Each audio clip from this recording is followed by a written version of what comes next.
Hey everybody, welcome back to Out of the Ordinary with Jay, and today I'm with a special guest that I think you're going to find very interesting for a number of reasons.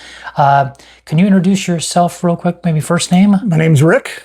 Okay, and do you mind giving us your age just for context? 73 for context. Wow, I did not think you were that old. You look great, man. Thank you. That's fantastic. Okay, so that kind of sets the stage here, but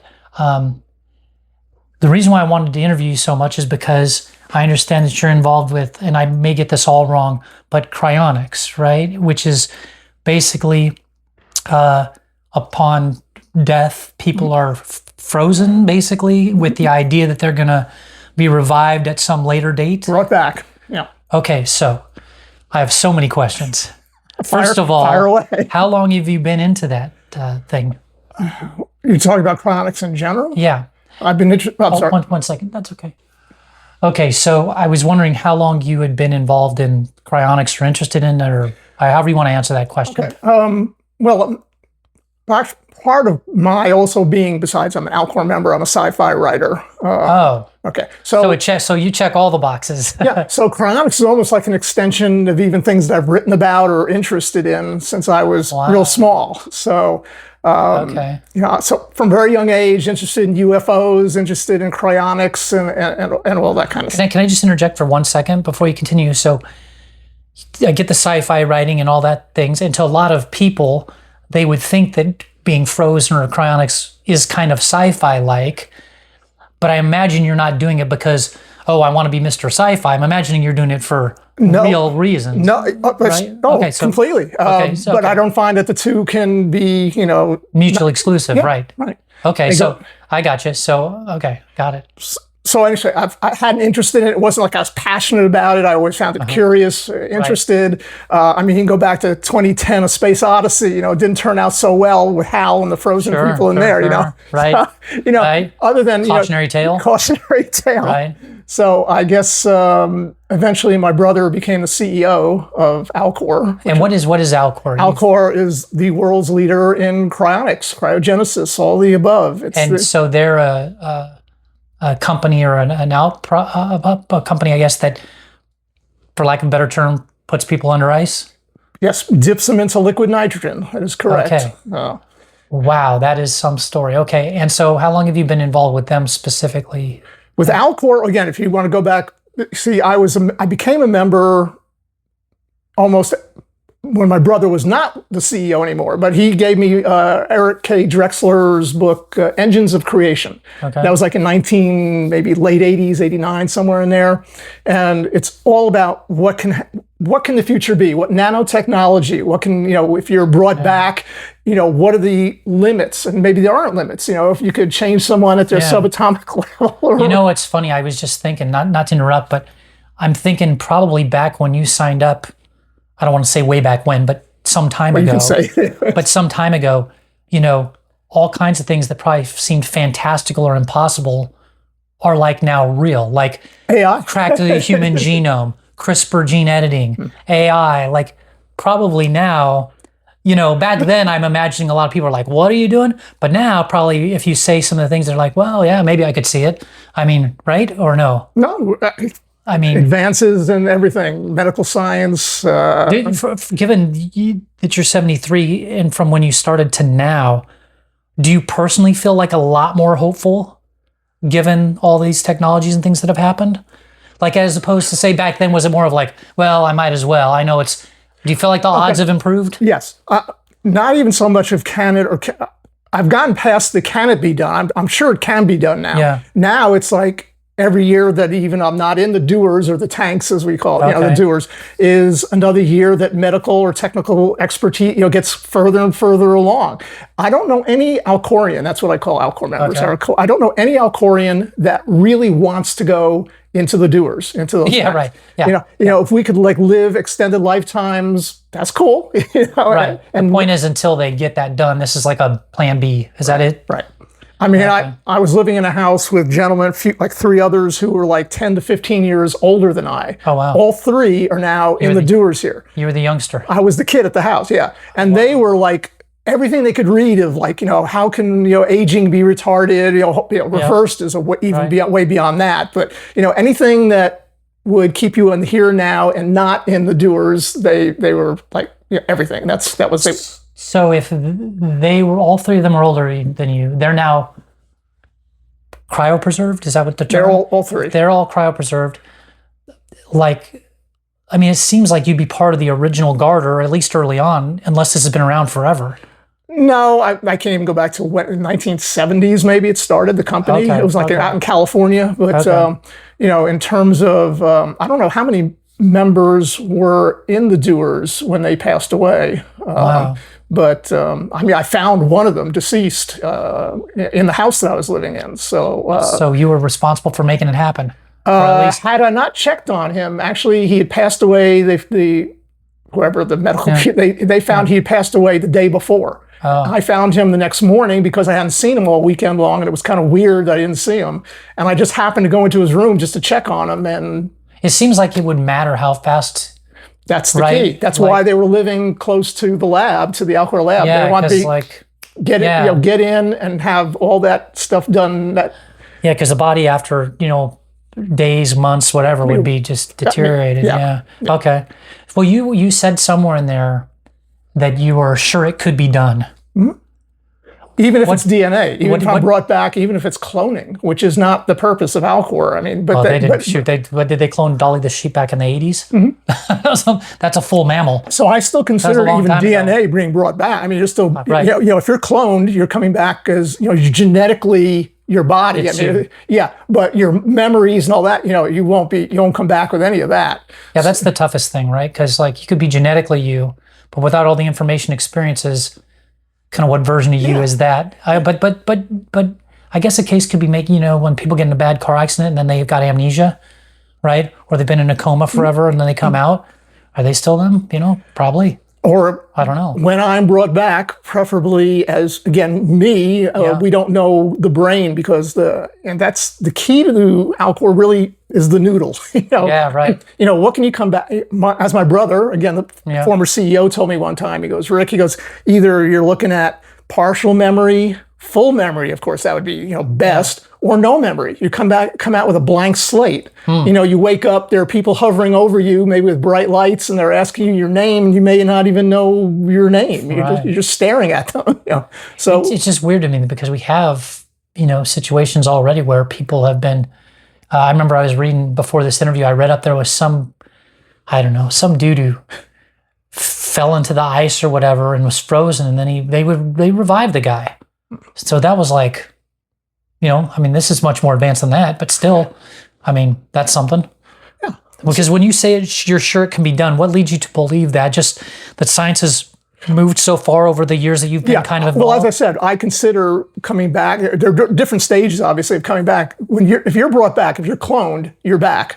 Now, it may not be, physically you, but it will be physically you, whether it's mentally, emotionally, all that kind of stuff. We don't know. So there are different stages. I literally consider cloning as coming back. So I'm pretty set on that. I know cloning's possible. I don't want to be just cloned, So but you make an interesting point though, because I think of all the people in the world that are so busy in the gyms or dieting and all this stuff. And it's like, maybe they want a new body anyway. You know what I mean? Like I don't know. Especially start getting arthritis and pain and stuff. Like Alcor offers the option of neuro or whole body suspension. What does neuro mean? Just head only? Neuro is just neck up, and then the whole body is the body. They put you in. Your feet are up, sticking up, because if the level of the liquid nitrogen should ever go down, only the feet are going to thaw out, not the brain, which is the lowest part. If you were looking into if the tanks or the doers had plexiglass or something, you could see them, the whole bodies would be head down, feet up. From your perspective, I've always wondered this because, obviously in the United States and elsewhere, there's a lot of, religious people or people that think that there's an afterlife, but there's also a whole bunch that do not feel that way. Lots and lots of people, like millions. And it just seems like, I guess my question is, shouldn't this be more popular? Why isn't it? Do you know what I mean? If people, Well, that's a fair because question. people, so many people I know, I don't want to die, or at least they're afraid to die, or whatever. Even the ones that I know that, pretend themselves to be super religious don't really want to go sometimes. So like, I'm just surprised, like, everybody's not signing up. Is it, why is that not the case? That's an excellent question, and one I don't have an easy or ready answer for. I don't know. For me, it's almost like a no-brainer. Sorry for the metaphor. Yeah, Nice. that you can do it. Or again, I have a very strong belief in a higher power. I think my higher power is going to take care of me and my soul. So you belong to both camps. Yes. Gotcha. Yeah. So that's even more. So there you go. So I guess I'm not at odds with myself. Is it maybe cost prohibitive? Is that something? It is expensive, and it has. Okay, so maybe that's one reason why people don't do it. Sure, for many it is. Although funerals are expensive now too. I heard they're like 10, 20 grand. So they have, Alcor does like any other business. They have options of how to pay, how you can do it. I'm on a life insurance kind of things. Upon my death, the beneficiary is Alcor. So is this for you, because you said you both have like a spiritual component, and then of course this I would put more in the realm of the science sci-fi category. Like, for you, is this like core belief, plan B, Pascal's wager, like I might as well do it because why not? Like, where do you fall in terms of my belief was, I told people, sorry to interrupt, but because my flippant, very quick answer to people would be, hey, if I'm dead anyway, right, what does it matter? What difference does it make? I'm taking a shot. It's like a gamble. It's like a roulette wheel. You spin, if I win, I'll see you, 100 years from now or 200 years, and if I lose. Okay, so this is a question that I think I've answered it in my own head, but I'm going to ask it anyways. But like, supposing this all works out in the way you envision it, and it's 500 years from now, just hypothetically, and you come back, and let's say you have your memories, at least most of them, but everybody you knew didn't subscribe to the idea that you did, and they're not here anymore. That includes family that you knew, friends that you knew, you're it. Does that bother you, or does that concern you in any way? I would like to see my brother in the future, since he was going through this whole process before me. Okay, so you'd have somebody else that was cryopreserved. Okay. But besides that, so you and your brother. I've had a lot of people through my life that have contemporaries who've passed away, natural or otherwise, whatever it is, they're gone. I lament their passing, but I don't think about, I will miss seeing them, 100 years from now or 200 years from now. Gotcha. If I have memories of them, of course, I'll always keep their memories with me. But in terms of, I don't know, making a decision of whether I would want to do it or not do it, or, that to me doesn't. The answer I came up with in my own head, though, was I was like, well, yeah, I said, but like if I came back, I was just thinking like if I did this, right? And I'm gone for 500 years, I come back, boop, I can remember most things. And everybody I knew is gone, friends, family, or whatever. Yeah, but still, if I had any family lineage at all from anywhere that went on, I'd know them again. I'd be like this wise person from the past or something, I would think. Sage, you know what I mean? Past, and I'm sure a lot of people would want to talk to me, so that would probably make new friends.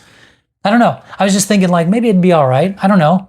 I would figure maybe they have enough genetic, information. They would know who ancestors, other family members. You do that now, yeah. Here's your 50th cousin, 30 times removed, or whatever it is. So is there anything that concerns you about it in general, or are you just eternally hopeful? Like, in other words, is the pace of innovation too slow for you? Is there concerns about, risk? There will always be risk. I mean, whether I worry about it or not worry about it or fixate about it, there's always going to be a risk. There's always going to be some trepidation, some, is this going to work? Will it hurt? I mean, I don't know. Yeah, right. I've had people ask me, well, what if you're conscious all that time? And I'm going, well, I don't know. Well, I defy all of the science that we have now, but that would be interesting, sure. Where's your soul go? I don't know. Are they talking about a situation where you're upside down and it's a let me out of here situation? Yeah, I mean, but you can't speak and you can't move? That seems not... You could go down a list of all the what ifs that would be page after page after page. I don't know. I just know basically it sounds like to me like it was a plausible idea. Yeah. Again, I think that I have whether people think that that's naive or not, I do believe I have a higher power that watches out over me. And I don't believe that higher power has not not come through for me in the past. Gotcha. So, I trust in my higher power. I'm not scared of doing it. Right. Can I ask you this question? What if it's like because I was just thinking like, sort of to make your argument, I don't want to make your argument for you, but it just came into my head. I was thinking like, well, at least biologically we know. I mean, I don't want to get into people's, various religious beliefs and whatever, things that people believe, but at least we know biologically, like, you're done. Like when the heart ceases and the brain stops having energy, like that's a wrap. Is part of it the idea that like, even if it's a low percentage chance, cremation is zero. It's total obliteration of the entity. So we know no one's coming back from being cremated. Nope. So is the idea that, yeah, it might be a low percent, but it's not zero? Is that part of it? In other words, like someone that would do cryonics, they can say, well, yeah, the probability may be whatever it is, but it's certainly not zero, which is what cremation is, or, a casket where you're, eventually people that do it or don't do it. It's like, if you give me a 0.0005% chance, I could afford it. Still better than zero. It's better than zero. Wow.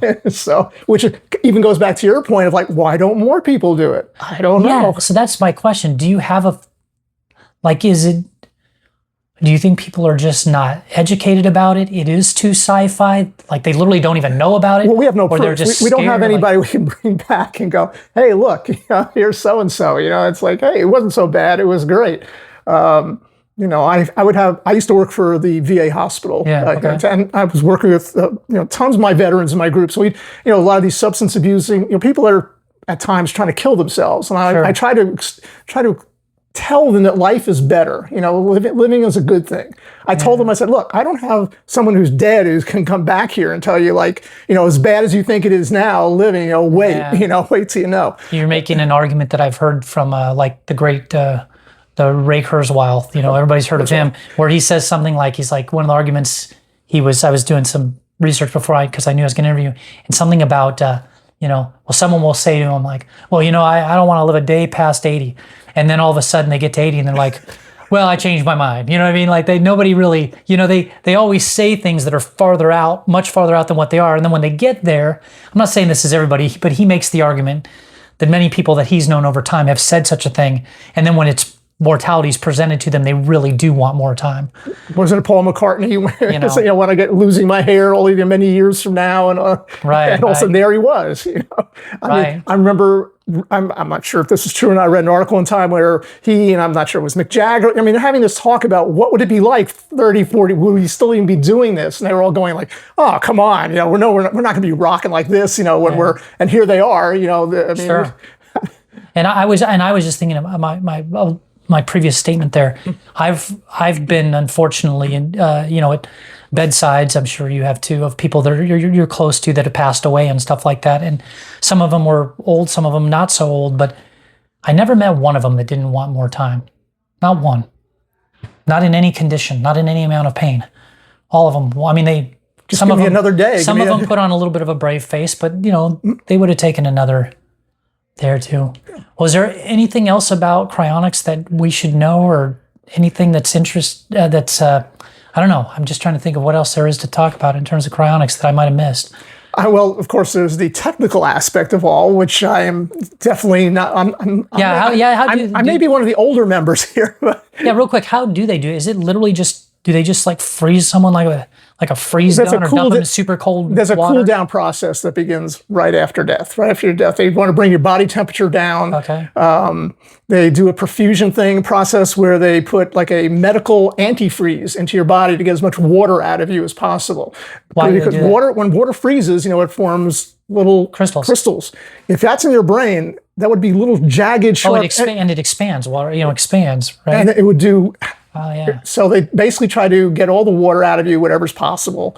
But then how do you get frozen without water? Well, again, they put this medical quality antifreeze into I see, some chemical that allows you to be frozen without the water. Into the liquid nitrogen you go at minus whatever it is, I forget already.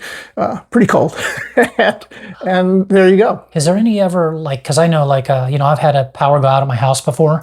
Yeah. Right? Yeah. Oh, I guess liquid nitrogen doesn't require power. They top off the tanks regularly, but they're not. In other words, if there's a power blackout, it's okay. It's not going to infect, what's going on with the tanks. So is the only real risk a shortage of liquid nitrogen?